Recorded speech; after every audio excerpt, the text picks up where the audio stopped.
Govinda Govinda. Hello my lovely charms, welcome back to Vizag చిన్నమ్మాయి channel. మన వైజాగ్ మురళీనగర్లో ఉన్న శ్రీ వైభవ వెంకటేశ్వర స్వామి ఆలయం గురించి మీకు తెలుసా?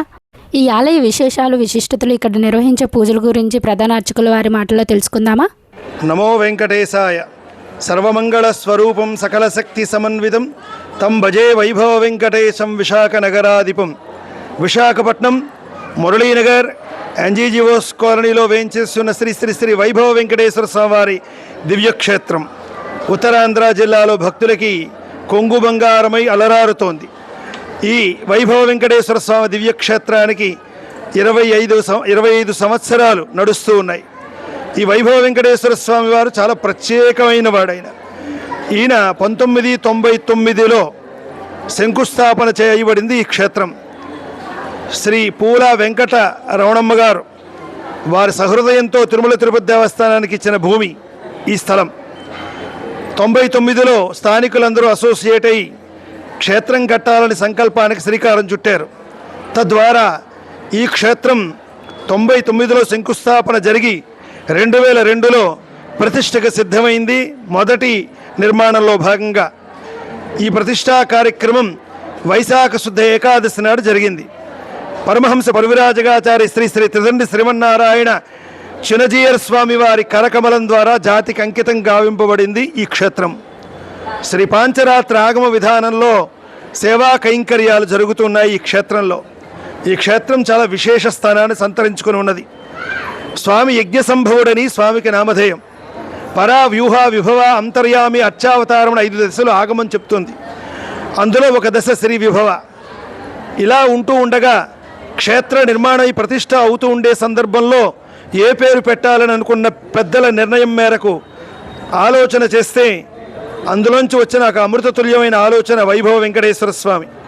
అలా రావడం వెనకాతల 1993లో చిన్నజీయర్ స్వామి వారు తిరుమల కొండ మీద యజ్ఞం చేయడం జరిగింది. ఆ యజ్ఞం చేసే సమయంలో యజ్ఞ ద్రష్టగా ఆరవెల్లి సీతారామాచార్యులు గారని స్థానికంగా ఉండే పండితులు, ఆంజనేయ స్వామి దేవాలయ అర్చకులు వారు ఆ యజ్ఞంలో పాల్గొన్నారు. స్వామికి ఉండే 108 విష్ణు సహస్రనామ స్తోత్రాలలో అందులో 1008 నామాల్లో ఒక నామం శ్రీ విభవ. అలాగే 1008 హోమగుండాలతో యజ్ఞం చేశారు చిన్నజీయర్ స్వామి వారు. అందులో ఒక హోమగుండమైన శ్రీ విభవ అనేటువంటి హోమగుండంకి ఆ ద్రష్టగా ఉన్నారు మీరు చెప్పిన ఆచార్యులు. అది 93లో జరిగింది.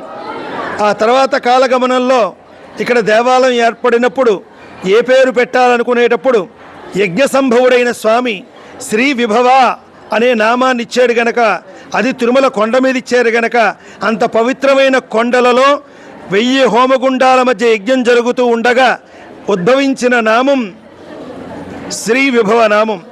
అట్లాంటి శ్రీ విభవ నామాన్ని అనుసరించి అందులోంచి వచ్చేదే వైభవం. అట్లాంటి వైభవ వెంకటేశ్వర స్వామి ఈ క్షేత్రం చాలా దేదీప్యమానంగా వెలుగొందుతోంది. ఈ క్షేత్రానికి ప్రధానంగా అర్చనామూర్తులలో లోపలికి ప్రవేశించగానే ఎత్తైన 65 అడుగుల ఎత్తు మహారాజ గోపురం, అందులోంచి ప్రవేశించగానే ధ్వజస్తంభం, ఆ పక్కగా ప్రదక్షిణాలు చేస్తూ ఉంటే వేరొక వంక అమృతతుల్యమైనటువంటి వాతావరణం, సింహాద్రినాథుడి కొండ. ఆ సింహాద్రినాథుడి కొండ పక్కన ఆనుకొని ఈ క్షేత్రం ఉండడం చాలా విశేషం.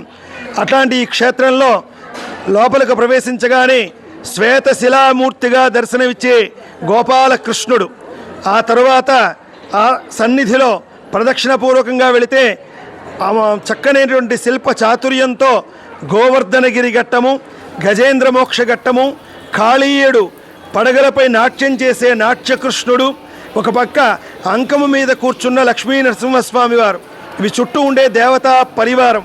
ఇలా ఉన్న ఈ క్షేత్రంలో లోపలకు ప్రవేశిస్తే విశ్వక్సేన సన్నిధి, ఆ సన్నిధి దాటి కొంచెం ముందుగా వస్తే ఒక ప్రక్కగా ఉన్న ఆండాళి తల్లి తన ఆళ్వార్లతో సంప్రదాయంగా ఉన్న అమ్మవారు, వేరొక వంక పద్మావతి అమ్మవారు, ఉత్సవమూర్తులైన శ్రీభూసమేతులైన వెంకటేశ్వర స్వామి, శయనమూర్తులైనటువంటి ఉత్సవమూర్తులు, ఇవి లోపల పరివారంగా ఉండే మూర్తులు. ఇక ఇవన్నీ దాటుకొని లోపలికి వెళితే ఒక వర్ణనాతీతమైనటువంటి అమూల్యమైనటువంటి స్వరూపం, ముగ్ధమోహన రూపుడై అలరారే వైభవ వెంకటేశ్వర స్వామి. ఆ అలరారే ఆ స్వామిని దరి చేర్చే వాళ్ళందరికీ దారిద్ర్య నాశనాన్ని చేసి అన్ని విధాలా సంరక్షించుకునే బాధ్యత నేనున్నానని ఒక ధైర్యం గుండెల్లో నింపుతాడు వైభవ వెంకటేశ్వర స్వామి. ఇది క్షేత్ర మహత్యంలో ఒక విభాగం. ఇక ఈ క్షేత్రానికి భారతదేశంలో ఉండే మఠాధిపతులు, పీఠాధిపతులు, యోగీశ్వరులు అందరూ వేయించేశారు. ప్రధానంగా చిన్నజీర స్వామి వారు ఈ క్షేత్రానికి ఒక మంగళపూర్వకమైన అనుగ్రహాన్ని ఇచ్చారు. కనుకనే వారి మంగళాశాసనంతో ఇక్కడ ఎత్తుగా కట్టేటువంటి అన్నదాన భవంతి, అమ్మ అలమేలుమంగ అన్న సమారాధన భవంతి. ప్రతి శనివారం సుమారు ఒక 1000 మంది, 800 నుంచి 1000 మంది స్వామి ప్రసాదాన్ని పుచ్చుకోవడానికి వస్తారు. ఇక్కడ ఎత్తైన భవంతి నిర్మాణంలో కొనసాగుతూ ఉంది అన్న సమారాధన కార్యక్రమం. ఈ క్షేత్రం సుమారు ఒక 18 సంవత్సరాల పాటు ఎన్జీజీఓస్ కాలనీ వెల్ఫేర్ స్థానికులందరూ ఆ నిర్వహణ బాధ్యతలు స్వీకరించారు. తదనంతరం దేవాదాయ శాఖ పరిధిలోకి వెళ్ళింది. వాళ్ళు ఈ క్షేత్రాన్ని చాలా అపురూపంగా చూసుకుంటూ ఉన్నారు. ఇట్లా ఈ క్షేత్రం దేదీప్యమానంగా వెలుగొందుతూ ఉండడంలో దాతలు, భక్తులు, సేవకులు ఎందరో వాళ్ళ హితోధికంగా స్వామి ఇచ్చిన సంపదని స్వామికి వినియోగిస్తూ ఉన్నారు. ఈ క్షేత్రంలో చక్కని గోశాల ఉన్నది. అన్నింటికన్నా ఈ క్షేత్రంలో జరిగే ఉత్సవాలలో ఉగాది దగ్గర నుంచి అన్ని ఉత్సవాలు సాంప్రదాయంగా భారతీయ సనాతన సాంప్రదాయంలో జరిగే పండుగలన్నింటినీ ఈ క్షేత్రం కేంద్రస్థానమై జరుపుతూ ఉన్నది. ఈ క్షేత్రానికి ఎందరెందరో వచ్చారు. Art of living Ravishankar Guruji గారు కూడా వేయించేశారు. శృంగేరి పీఠాధీశులు వచ్చారు. కంచి పీఠాధిపతులు వేయించేశారు. ఇలాగా ఎందరెందరో వేయించేశారు ఈ క్షేత్రానికి. 13వ ఉపరాష్ట్రపతి అయినటువంటి ముప్పవరపు వెంకయ్యనాయుడు గారు ఈ క్షేత్రం ఇందు చాలా వాత్సల్యం, ప్రేమ ఉన్నవి. వారికి క్షేత్రంతో వారికి అనుబంధం ఉన్నది ఆధ్యాత్మికంగా. ఇలాగ ఎందరెందరో ప్రస్తుతం ఉండేటువంటి ముఖ్యమంత్రి వరేణ్యులు శ్రీమాన్ నారా చంద్రబాబు నాయుడు గారు కూడా స్వామి క్షేత్రాన్ని సందర్శించిన వారిలో ఉన్నారు. ఇలాగా రాజకీయ నాయకులు, అధికారులు, అనధికారులు, సాధారణ భక్తులు అందరినీ ఒక ప్రేమ తాటి మీద చూస్తున్నాడు స్వామి. ఇది ఈ క్షేత్రంలో ఉండే విశేషం. ఈ క్షేత్రానికి ఎస్పి బాలసుబ్రహ్మణ్యం గారు, జానకి, సుశీల, తర్వాత శివమణి గారు, ఇలా ఎందరో సంగీత కళాకారులు, నేపథ్య గాయకులు ఈ క్షేత్రానికి వచ్చిన చరిత్ర ఉన్నది. ఈ క్షేత్రంలో ప్రధానంగా ధనుర్మాస ఉత్సవాలు 4 రోజులు వైభవంగా జరుపుతాం. ఈ 4 రోజుల ఉత్సవాలు కూడా చూడ్డానికి చుట్టుపక్కల ప్రాంతాల వాళ్ళు విచ్చేస్తారు. ఇది ఒక ఆధ్యాత్మిక వాతావరణానికి లేదా సమైక్య కుటుంబ జీవన విధానానికి దర్పం పడుతుంది ఈ క్షేత్రం.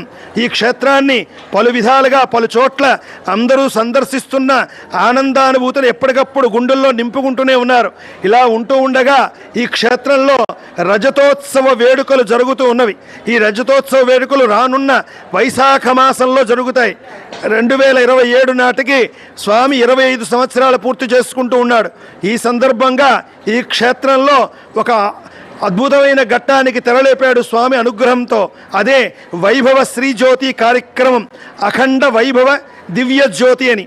ఈ అఖండ వైభవ దివ్యజ్యోతి అనే కార్యక్రమంలో అశ్విని నక్షత్రం దగ్గర నుంచి రేవతి నక్షత్రం మధ్యలో పుట్టేటువంటి మన జీవన విధానాన్ని సరిదిద్దడానికి భగవంతుడు పెద్దలు సూచించినట్టు మేరకు శ్రీ విష్ణు సహస్రనామాన్ని పారాయణ చేస్తూ నామయజ్ఞంగా స్తోత్రపారాయణ చేస్తారు.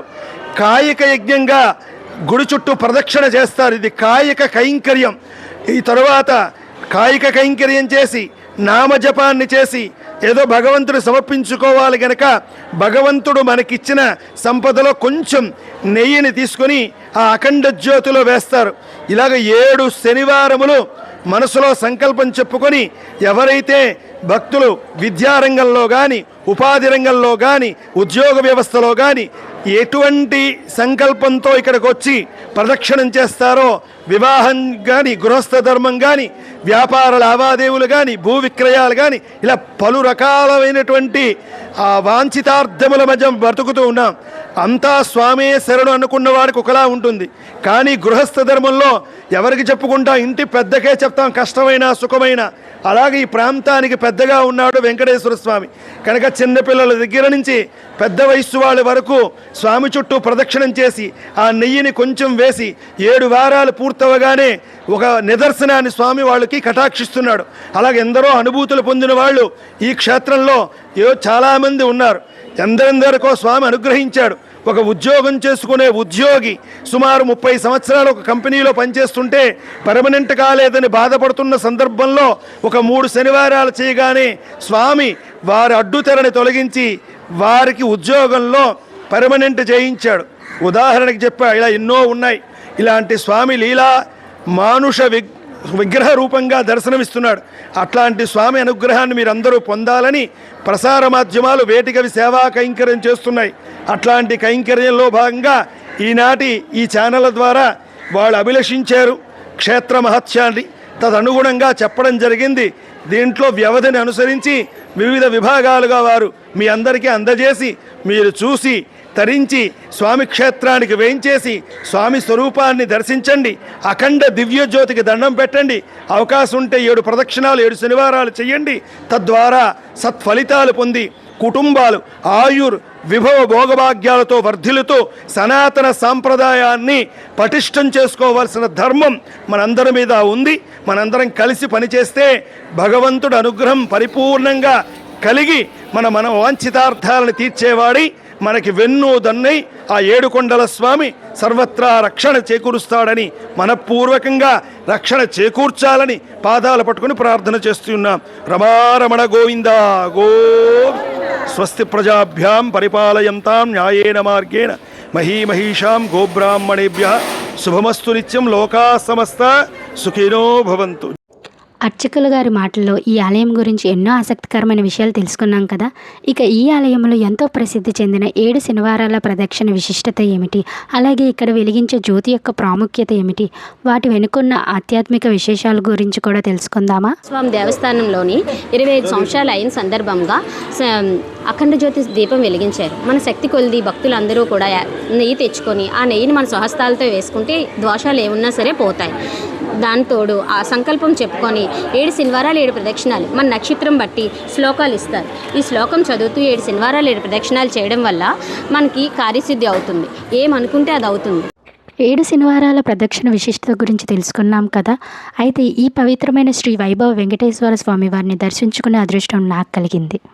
స్వామివారు నాపై చూపించిన ఈ దివ్య అనుగ్రహాన్ని నేను జీవితాంతం మర్చిపోలేను. మీరు కూడా ఒక్కసారి ఈ ఆలయానికి వచ్చి శ్రీ వైభవ వెంకటేశ్వర స్వామి వారి దివ్య దర్శనం చేసుకుని వారి ఆశీస్సులు పొందాలని మనస్ఫూర్తిగా కోరుకుంటున్నాను. ఈ వీడియో మీకు నచ్చితే ఒక లైక్ చేయండి అండ్ మీ ఫ్రెండ్స్ అండ్ ఫ్యామిలీకి కూడా షేర్ చేయండి. ఇలాంటి విశాఖపట్నం విశేషాలు ఆలయ సమాచారం కోసం మీ వైజాగ్ చిన్నమ్మాయి ఛానల్ని సబ్స్క్రైబ్ చేసుకోవడం మర్చిపోవద్దు. ధన్యవాదాలు. మళ్ళీ మరో ఆసక్తికరమైన వీడియోతో కలుద్దాం. నమస్కారం.